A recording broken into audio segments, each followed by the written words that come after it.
in the passenger seat, buckle up, and enjoy the ride while I talk about some of the games I've been getting into, plus another topic or two along the way. Well, hello everyone. Welcome to the Trucker That Board Games. And today we're going to be doing a little driver side chat as I drive through the winter wonderland here. This is the joys of living up north. Right now it's 4 degrees outside. And yes, I do have to deliver in this.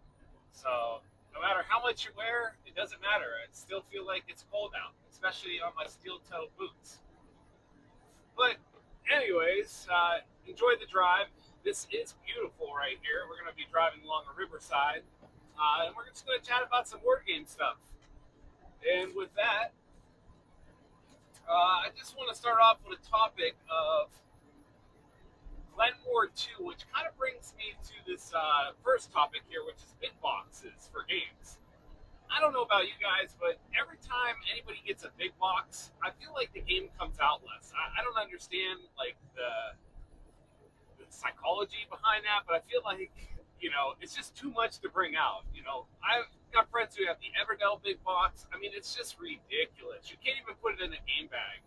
Same thing with the Wingspan big box. I mean, the game is just massive, but I feel like the bigger the box, the less the game comes out. I don't know if that's true for everybody, at least in our game group. Same thing, even with the big boxes for games that don't need them. Like, I just recently played Glenmore 2, which I'll be talking about in this. I love the game, but the box is ridiculously big for what you get in it. I will say, it is nice. The organization in it is very nice, but I don't know, the big box stuff, I'm just not a big fan of. If you give me a big box for a game, I just feel like I'm not even going to bring the game out. So I don't even buy the big box stuff anymore. I want to get Orleans big box, but it costs an arm and a leg, and once again, you get that big box with it. I don't know, I feel like it takes up a whole cube on your shelf. I don't know, not a big fan of it. And then another topic real quick I want to touch on is, especially for game nights, if you go to like a place in game, I'm really becoming basically a mid-gamer, midway games, because the sweet spot for me is 30-minute teaches. I don't know if that's for you guys, but once teaches get above 30 minutes, our game night is about 5 hours, sometimes less, sometimes more, but it's about 5 hours. And I feel like once you start getting above that 30-minute teach time, it just starts to drag. And, is the game really worth it? I mean, you get into an hour teach on some games, man, I can almost watch a movie. It just seems like a lot. I would rather just play a game I know. So, yeah, I'm really finding that the 30-minute teaches are like the sweet spot for me, where it's not too long, not too short. We can get into the game. And same thing with the game length. An hour and a half games are like the best for me. Maybe an hour and 15, because this way you can get the setup and teach, and you can be done in 2 hours. So you can get another game to the table, another midway game. That's why I like midway games so much anymore, especially for a game night, because I'm getting 2 games in within 4 hours. And then at the end of the night, when your brain's a little fried and you're ready to go to bed, you can play a quick filler game if you want, something for an hour or less, call it a day. But yeah, that's why anymore I've become a midweight gamer all the way. Those are my favorite style of games anymore. Just because, I had a bad experience playing some long games recently where they just start to drag, especially when the teach is an hour, then it's a 3-hour game. You're 4 hours into the game night, and then by that point it's just like, I'm done, I'm going home. I don't even want to play a late game after that. So yeah, anything over a half-hour teaches, and once the games start getting to be above 2 hours on game night, yeah, I'm just not a big fan of it anymore. Let me know how you guys feel about that, especially if you have a game night you go to, like a place you actually go and game. If you're playing at your house, it's one thing, which I do that too. I don't mind longer games there, but even still, you start to cross that 2.5-hour game length. You really only get to play one game. So I don't know. That's just what I feel about it. And with that, we're going to go into Glenmore 2. Once again, like I said, the box size is ridiculous. I want to get this game, but I really don't even want to buy it because box size, and the price tag is pretty steep on it. And it's pretty much everything I like. It's a midweight game. It's got tile laying, but the weird thing is the tiles you lay activate different things around it. But you also have to have your worker meeples close by to actually place the tile. So it's very interesting. And on top of that, there's 4 different ways to score. You can get whiskey barrels, but there's whiskey barrels, there's extra tiles that you can play, there's um, workers on the board. But what's really fun about it is, and a lot of games don't do this, I actually played 2 Minutes to Midnight from Energy Empire, which I do like quite a bit. That's one of my favorite series of games. But a lot of games don't do it, and what they do with this is you're going off of whoever has the least amount, you're going to score more. So if somebody only has 1 whiskey barrel and you have 5, you have 4 more whiskey barrels than that person. So what's cool about that is then you're going to score 5 points, and the person who has the least amount will score nothing. But basically, on all 4 scoring objectives, you're going to score. So however many more you have than the person has the least. So it's really cool. It's like a balancing act, There's these, and there's cards. So if you get like cards, they're scoring for cards. So if you have 1 card and everybody else has 5 cards, they're all going to score 4 more than you, which would be 5 victory points. So I love that. I wish I would see that more in games. I really like that because it's just a balancing act. And then at the end of the game, what this thing is, what's really cool about Glenmore 2 is when you score at the end of the game, however many tiles you have more than the person with the least, you're going to lose 3 victory points per tile. So if someone has 10 tiles and you have 15, you have 5 more tiles in them. So you're going to lose 5 times 3, which is 15 points, which is a lot of points. So it's a really cool mechanism where you're trying to balance how many tiles you get, how many resources do you want to have more than somebody else. Do you even want to give up on one of the scoring objectives? But if you give up on a scoring objective, other people are going to score more. So, you might want to balance it out towards the end. Super fun. It's a rondelle, which I love rondelles. So, rondelles is one of my favorite mechanics. The only problem with rondelles is sometimes I feel like you can get in a bad spot and you just never have a good decision. There's nothing you can really do about that in a rondelle game, but it doesn't happen that often. And usually most rondelle games aren't that long, so, it's not a huge deal. But yeah, I do love it, Such a good game. It kind of reminds me of Croftwagon a little bit. I mean, it's not the same, but I do love Croftwagon too, and that is a rondelle style game with different scoring. This one you're selling vehicles in Croftwagon, but definitely good. So yeah, Glenmore 2, if you haven't played it, definitely check it out. Man, I just wish the price tag was a little bit less and the box was a little less. I mean, the price tag, it's like $60, $70. I mean, there's a lot of game there because there is like 7 modules you get with it, and it is a nice production. So I'm going to wait to see if I can get it on sale. But the problem is it's never on sale. So I don't know. I might just have to get a used copy from somebody. But even then, people are still gouging for it. They still want $60, $50 for it. I don't know. Yeah, Glenmore 2, though, great game. Definitely check it out if you haven't. If you like tiling, rondelles, the scoring, if the scoring sounds cool, definitely check it out. And with that, we're going to go into Mythical Athlete. I've never played Mythical Athlete before, so I jumped on the chance to play it the other night, and man, was it a blast. Now, if you don't like games that have no strategy or very little strategy, don't even bother with it. Because there's not a lot of strategy, and it's roll to move, and you're basically just there for the ride. So basically, you're going to have, you're going to have a snake draft. So we played with 4 people, so there's 8 characters on the board. You're going to pick one. If you're first, you're going to pick one, and then if you went first, you'll pick the last character left. Basically, a snake draft. But each character has different abilities, which that's what makes the game. So, like, one character had, if they landed on your meeple, they would eat you. You're just out of the race. There is one, which was pretty cool. If you roll the die and it's a 6-sided die, if you guess what you rolled, you get an extra turn, which I came out of the gate fast. I guessed it right 3 times, was halfway around the board. But the The girl's character behind me was she could bring anybody back to her spot or up to her spot. So it didn't even matter. I just basically got pushed back to her. But I mean, it was still cool rolling, guessing right the first 3 times. So that was a lot of fun. The characters are just zany. Like if somebody passes you, you could be a banana. They trip and fall. And it's basically whoever gets. It's a race around a track. Whoever gets first and second place, you're going to get points for. First gets a couple points. Second gets obviously less. But as the races go on, there's 4 races total. They'll get more victory points as you go. Each race is increased value. But yeah, so much fun. There was one character that if anybody activated an ability, it moved forward.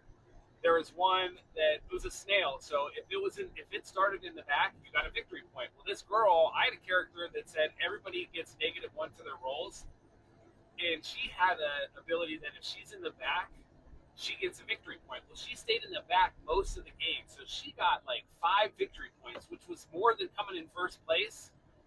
The only thing is she ended up getting eaten by another character midway through the first race, which was absolutely hilarious. So for a quick, zany little race game, I thought it was a blast. They have a big baby where no one else can land on it. There was another character that, it was a rabbit. If you're in front, you lose your turn, but if you're behind, you get a +2 to your roll. That was super fun. So I ended up winning the race with that character one time. There's another character that if somebody lands on you, you get the boost forward. I mean, just so much fun. There's like 40 characters in the game, and you're basically just going to do 4 races. I guess there's a little strategy in picking your character. So, like, you pick your character face down, and then you reveal it. So all 4 of us picked a character, revealed it, and then it's basically just roll and move. That's it. I mean, there's not much to the game. It's kind of a silly game, and I don't think it's that expensive, and it definitely takes you back to the 80s. I'm an 80s baby. And yeah, you go back to the 80s playing this game. The components are super nice, and they come in like a bag, like a little, kind of like a lunch bag type material. So it's funny. I mean, the colors on it, it really brings you back to the 80s. Love the game. Can't say much bad about it, except if you're not into that, don't even try it. This is not a game I'd bring out with heavy gamers and say, let's have a go with this. This is basically a family game where you could just throw it on the table, pick some characters, and see what happens. You never know what's going to happen. It's just going to be a goofy game, So don't go into it too serious, basically. The art's great. The one character, the banana, that's the funny character. Definitely pick the banana. People trip as they're going by you. Super funny. Can't say much about it. Bad about it, but yeah, and with that, we'll go on to I played Moon Colony Bloodbath for a second time. I don't understand the hype with this game. I am not a huge fan of it. I don't know. People like it. It's the second time I played it. I thought it was a dud, as far as I'm concerned. It's kind of like Empire's End. I like Empire's End better, but I'm getting rid of Empire's End, so definitely would not. I don't understand the hype of it. You're basically going to build up a little engine, but as your engine builds, these monsters are going to be attacking you, these robots, and you're going to lose people. Well, when you run out of people, you have to start to lose your buildings, which give you more people back. So it's like an engine builder, which I do love engine builder, tableau builders, but there's not a lot of engine building, and you don't get a lot of ways to, build up an engine. You get cards, but like there's a card in the deck right off the bat that you have to draw a card and then lose 2 cards. Well, you start with 4 cards, you're starting to lose cards super fast. There's people can put in negative effects on you, so like -2 money. So if that card gets played right away, the whole group, everybody's losing 2 money off the first round, and you're not even able to build anything. So the engine building is not that fun. Then you're deconstructing your engine pretty quick. There's no feel-good moment in it. I don't understand the hype on it. I mean, people like it in my group. I think I'm in the minority of people that don't like it. Most people, I think, like it for the most part. I don't know. I'm not a big fan. I don't see the draw and appeal to it. It's kind of basically you don't really have a lot of choice in the game, and the game can drag. Like I think our game took like an hour and a half, And there's not much you can do. People can get these cards that let you add perks in, so you could put a card, one of your cards into the. It's basically one deck on the table, and as that card comes out, you'll get the benefit. Well, if you don't draw any perk cards, you're not adding any of your bonus cards into the deck, so you're not getting any bonuses. There's just not a lot of agency in the game, and it's not fun. Like I said, I would rather play anything else, like space base or just anything, with a tableau building. I don't know. It might just be the type of gamer I am. I don't like destroying my stuff. Build up a tiny engine and then lose it. Super fast. I don't know. Not a lot of fun. Not a lot of fun for me at least. I didn't find it too appealing. But like I said, people do like it. I don't. That's for sure. And then we'll go into Hot Shot, the dice game. Now, this was a surprise. We played this at the end of the night one night. We had 6 people. We didn't know what to play, so we were like, let's just play it. I was about to go home because I was like, I don't know. I'm not a big roll and write kind of guy. And when they told me it's roll and write with racing, I go, well, I do like race games. I do like Ready, Set, Bet. I like Hot Streaks. I like Magical Athlete. So I do like those style games. So I was like, whatever. I'll give it a shot. I'll try it out. So I go into it, thinking it's going to be a dud. And I actually liked it quite a bit. You're basically going to roll 2 die. It's going to have a number and a color. And you have 3 wild abilities that you can unlock or that you can cross off. But basically, you can use an action for the color you roll. So you can make that horse move when another color is rolled. So like if you have a red die, you can make it so the red horse moves on a green symbol, and you can do that for all different horses. You can make extra bets, so you're starting to bet. And number 1 through 8 are the horses. The number 1 horse has the best odds of winning because when other dies are rolled, other colors are rolled, that horse will move more. So that horse, if you win with it, it's like 5-1 odds. Where if the 8 horse wins, it might be 8-1 odds. So it's super fun with that aspect.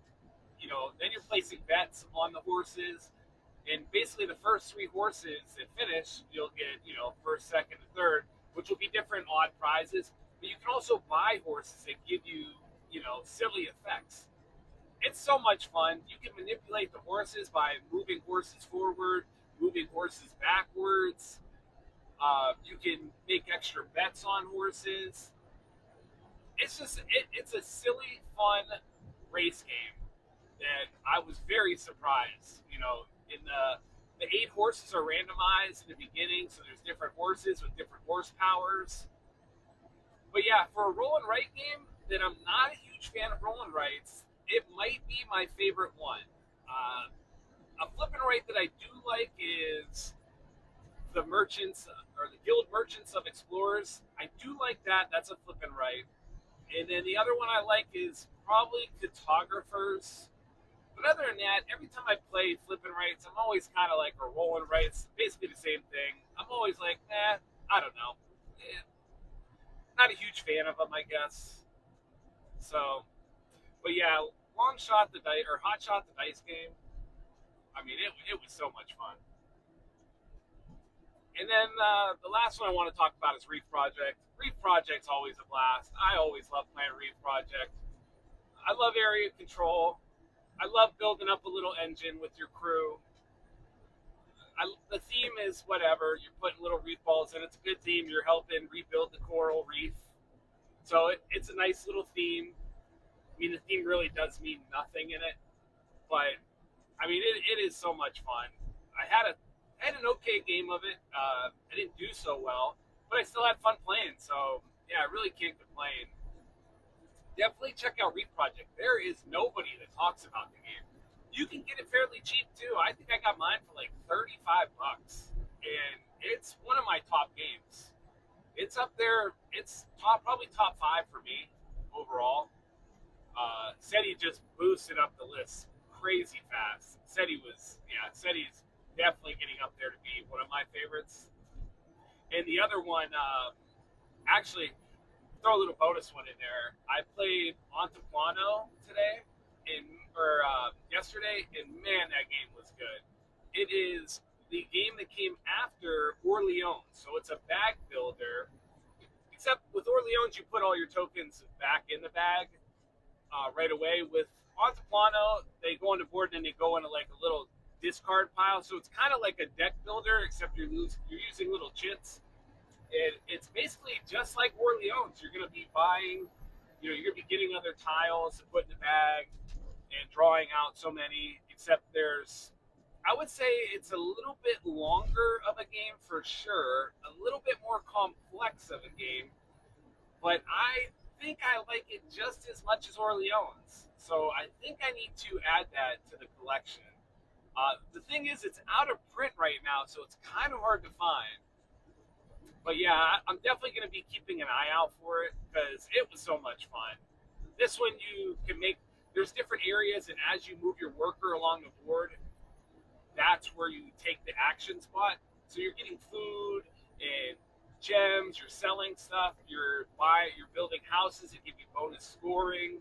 And at the end of the game, you're going to score per chits that you have in your bag, in your warehouse. You have like a little warehouse area.